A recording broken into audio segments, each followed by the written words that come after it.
మన ఇప్పుడు తెనాలి పట్టణంలో ఆంధ్ర ప్యారిస్ అంటారు కదా, అక్కడ శివాలయంలో ఉన్న శివకుమార్ శర్మ గారు మనకు ఈ ఆలయ ప్రాశస్త్యాన్ని గురించి వివరిస్తారు. అయ్యా చెప్పండి. వాగర్ధావివ సంపృక్తో వాగర్ధ ప్రతిపత్తయే జగతస్పితరౌ వందే పార్వతీ పరమేశ్వరవు. ఈ యొక్క జగత్తు మొత్తానికి తల్లిదండ్రులైనటువంటి వారు పార్వతీ పరమేశ్వరులు. అటువంటి పార్వతీ పరమేశ్వరులకి నమస్కరిస్తూ ఇక్కడ పరమేశ్వరుడి యొక్క వ్యవస్థ అనేది చాలా గొప్పదండి. ఆయనకి హరహర మహాదేవ శంభో శంకర అంటూ గ్లాసుడు నీళ్లు పోస్తే చాలట, చాలా ఆయన ఆనందదాయకం అయిపోతాట. అంటే గోళాశంకరుడు ఆయన. మనస్ఫూర్తిగా ఎప్పుడైతే మనం ఆ యొక్క పరమేశ్వరుడికి తండ్రిలాగా భావించి అర్చనాది కైంకర్యాలు నిర్వర్తిస్తామో ఆయన మన వెన్నంటే ఉండి మనల్ని కంటికి రెప్పలా కాపాడతాడు. అటువంటి పరమేశ్వరుడు లింగ రూపాన్ని మనం గమనించినట్లయితే సహజంగా లింగమేమో ఈశ్వరుడు, కింద పానుమట్టం అమ్మవారు. అంటే ఒక లింగాన్ని అర్చిస్తే పార్వతీ పరమేశ్వరుని అర్చించినటువంటి మహద్భాగ్యం వస్తుందిట. అయితే ఈ దేవాలయం యొక్క చరిత్రను మనం గమనించినట్లయితే దాదాపు 500 సంవత్సరం నాటి చరిత్ర ఉన్నది ఈ యొక్క దేవాలయానికి. ఈ యొక్క దేవాలయం చోళరాజుల కాలం నాటి దేవాలయం అని కొంతమంది ఇది ఉన్నది, నానుడి ఉన్నది. ఈ యొక్క దేవాలయానికి పర్ఫెక్ట్ అయినటువంటి శాసనాలు ఎక్కడ కూడా లేవండి. అయితే ఈ దక్షిణ ద్వారము, అలాగే ముఖ్యంగా ఈ యొక్క దేవాలయానికి అసలైనటువంటి విషయం ఏంటంటే, మనం లింగాకారాన్ని జనరల్గా గమనించినట్లయితే సహజంగా ప్లెయిన్గా ఉంటుంది. అంటే ఏమి ఆ యొక్క గీతలు కానీ ఏమి ఉండవు సహజంగా. కానీ ఇక్కడ మన లింగాకారాన్ని గమనించినట్లయితే ఆ యొక్క లింగాకారం మీద గీతలు అనేవి ఉంటాయి. దాన్నే బ్రహ్మసూత్రం అంటారు. ఈ బ్రహ్మసూత్రం ఉన్నటువంటి లింగాకారాన్ని మనం అర్చించినట్లయితే చాలా విశేషమైన ఫలితం ఉంటుంది. ఈ బ్రహ్మసూత్రము ఉన్నటువంటి లింగాలు చాలా ప్రాచీనమైనది అర్థం.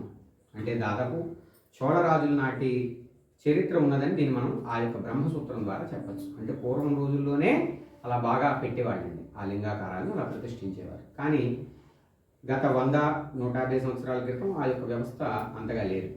కాబట్టి ఫస్ట్ పాయింట్ అది. తదుపరి ఆ బ్రహ్మసూత్రం ఉన్నటువంటి లింగాన్ని అర్చిస్తే, ఒకసారి అర్చిస్తే 100 సార్లు చేసినటువంటి విశేష ఫలితం వస్తుంది. మరి ఇందాక మనం అనుకున్నాం శివలింగంలో శివుడు అమ్మవారు ఉంటారని.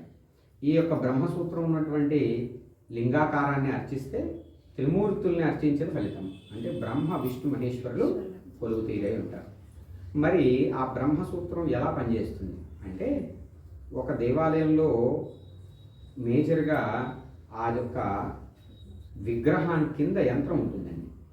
ఎప్పుడైనా సరే దాని మన యొక్క మంత్ర ఉచ్చారణ అంతా కూడా ఆ లింగము కానీ ఆ యొక్క విగ్రహం కానీ ఆకర్షించుకుంటాయి. ఆ ఆకర్షించినదంతా కూడా యంత్రంలో బలం ఉంటుంది. యంత్రానికి ప్రతిష్ఠ చేసే ముందర యంత్రాన్ని పూజలో పెట్టి దానికి జపం చేసి అప్పుడు ప్రతిష్ఠిస్తారు. అంటే ఆ యొక్క ఆకర్షణ పాజిటివ్ ఎనర్జీ అనేది లాక్కుంటూ ఉంటుంది ఆ విగ్రహం. అలా ఎంతవరకు లాక్కుంటుందంటే, చిన్నపిల్లలు ఓం నమ శివాయ అనే దాని గురించి దగ్గర నుంచి పెద్దవాళ్ళు వేద మంత్రాలు చదివినంత వరకు కూడా, అంటే చిన్నపిల్లవాడు ఏం తెలియనివాడు ఓం నమ శివాయ అన్న దగ్గర నుంచి పెద్దవాడు వేద మంత్రాలు పఠించిన శక్తి మొత్తాన్ని కూడా ఆకర్షించగలిగే శక్తి ఉంటుంది విగ్రహానికి. ఇక్కడ ఈ యొక్క విగ్రహానికి ఆ ఆకర్షణ శక్తి ఇంకా ఎక్కువ ఉంటుంది. మనం సహజంగా ధ్యానం అనే విషయానికి వస్తే ఒక కోన్ అంటే పిరమిడ్ షేప్ కింద కూర్చొని ధ్యానం చేస్తారు. ఎందుకని? ఆ పాజిటివ్ ఎనర్జీ అంతా కూడా ఆ యొక్క పిరమిడ్ కింద ఉంటుందండి. ఇక్కడ ఈ యొక్క బ్రహ్మసూత్రం కూడా ఆ పిరమిడ్ లాగా పనిచేస్తుందండి. ఆ యొక్క బ్రహ్మసూత్రం ఉన్న లింగాకారానికి విపరీతమైన ఆకర్షణ శక్తి ఉంటుంది. ఆ ఆకర్షణ శక్తి వల్ల ఆ విగ్రహానికి ఆ కింద యంత్రానికి చాలా ఎక్కువ బలం ఉంటుంది.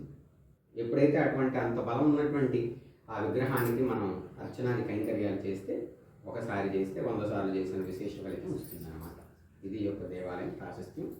కాబట్టి చక్కగా పరమేశ్వరుడికి 3 తరాల నుంచి మా కుటుంబీకులు చేస్తున్నారు అర్చకత్వ బాధ్యతలు. మాది 3వ తరము. మా తాతగారు, తండ్రి గారు, నేను. మీ ఇంటి పేరు? చావలి గారు. ఈ అవార్డులు చూసాం అయ్యా, అవార్డులు చూసాం. మీకు చాలా సంతోషం. మంచి అవార్డులు పని గెలుచుకున్నారు.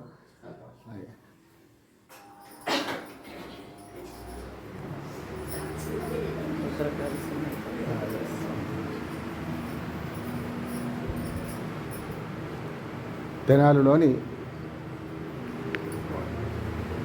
శ్రీ మల్లేశ్వర స్వామి వారి దేవాలయం ఇది. దీని పక్కనే దేవాలయం లోపట్నే భద్రకాళి సమేత వీరభద్రస్వామి దేవాలయం కూడా ఉన్నది. ఇందులో విగ్రహం ఉన్నది. అట్లాగే ప్రధాన పూజారి చావలి శివకుమార్ శర్మ గారికి వచ్చిన అవార్డులు ఇవి. వారి అట్లాగే శ్రీ గంగా భ్రమరాంబాదేవి ఆలయం కూడా లోపలనే ఉన్నది. ఈ రకంగా ఇదంతా కూడా చూస్తే మనకు అద్భుతంగా చోళులు నిర్మించిన దాదాపు 100 సంవత్సరాల చరిత్ర కలిగిన దేవాలయం ఇది. రాతి స్తంభాలు ఇవన్నీ కూడా దాని కళలు వేయడం వల్ల మనకు పాత దేవాలయం అంతా చూస్తే మీకు అది ఆ విగ్రహాలు ఇవ్వండి, శిల్ప కళ ఇవన్నీ కూడా కనపడుతుంటాయి మనకు.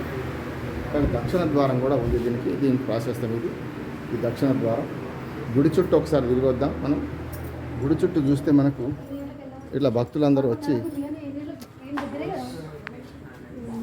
అమ్మ ఇగో గుడి ముందు భాగంలో 12 జ్యోతిర్లింగాల చరిత్ర మొత్తం రాసింది, ఎక్కడెక్కడ ఉన్నాయనేది. భక్తులందరూ వచ్చారు. 18 శక్తిపీఠాలు ఇక్కడనే ఉన్నారు. అష్ట మహిళలు ఇక్కడే ఉన్నారు. మహిళా దినోత్సవం నేను జరుపుకున్నాం. 18 శక్తిపీఠాలు కూడా ఇక్కడే ఉన్నాయి. దాని గురించి కూడా వివరణ ఉన్నది. ఒకసారి మొత్తం ఈ ధ్వజస్తంభము, అట్లాగే నాగ విగ్రహము, దాంతోపాటు ఇది గేటు. ఇక్కడి నుంచి లోపలికి వచ్చిన తర్వాత చాలా అద్భుతంగా దేవాలయం ఉంటుంది మనకు. ఇది ధ్వజస్తంభము. ఎంత ఎత్తుగా ఉన్న చూడండి. చుక్క కూడా రాత్రిపూట ఇవాళ మార్చి 9